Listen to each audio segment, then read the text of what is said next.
The airshow at Cedar Ridge Air Base had seen its share of legends, but nobody expected much from the woman climbing into the vintage biplane parked at the far end of the runway. She was quiet, almost invisible among the roaring jets and polished uniforms, dressed in a plain leather jacket with no patches, no unit insignia, nothing to suggest she was anything more than another weekend performer hired to fill an afternoon slot.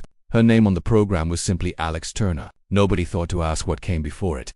If you've ever assumed the quiet person in the room had nothing extraordinary to offer, this next part is going to change how you look at strangers for good. It was Airman First Class Danny Cole who noticed it first. Standing near the fence with his grandfather, a wheelchair-bound Vietnam veteran named Walt who rarely left the house anymore, but who had begged his grandson to bring him to the show one last time. When the announcer read the performer roster over the loudspeaker, reciting names and call signs the way tradition demanded, he came to the woman in the biplane and said, almost as an afterthought, "Flying for us today under the call sign Ghost Rider."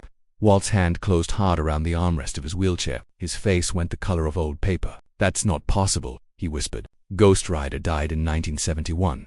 I watched the wreckage burn." Danny had heard the story only in fragments over the years, the way children hear their grandfather's silences more than his words. A helicopter shot down over dense jungle. 8 men trapped in hostile territory as darkness closed in. No extraction possible until a lone pilot, flying a call sign nobody officially recorded, took an unauthorized run through anti-aircraft fire to pull them out one by one. The official record listed that pilot is killed in action days later. Aircraft lost with no recovered remains. Walt had spent 50 years believing the person who saved his life had died doing it, carrying a guilt so old it had become part of his bones. The guilt of a man who lived because somebody else apparently hadn't.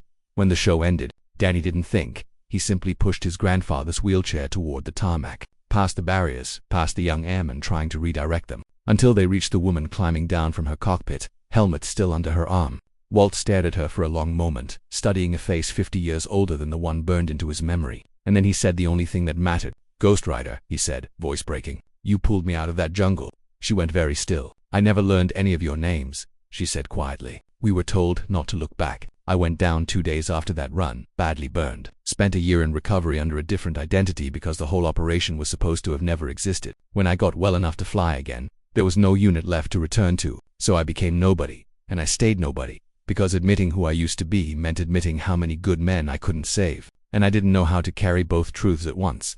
Walt reached up and took a hand, the same hand that had once hauled him through smoke and gunfire into a helicopter cabin. "I lived 50 years because of you," he said. "I have 3 children and 9 grandchildren who exist because you didn't look away. You don't have to carry the ones you lost alone anymore. Let us carry the ones you saved."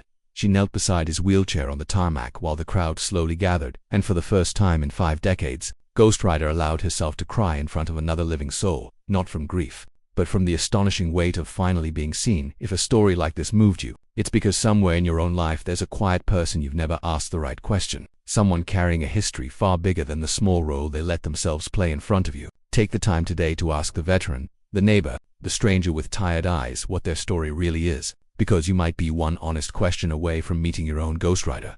If this touched your heart, share it with someone who needs it. Tell us in the comments who in your life deserves to be asked. And never forget that the quietest people in the room are often carrying the loudest kind of courage.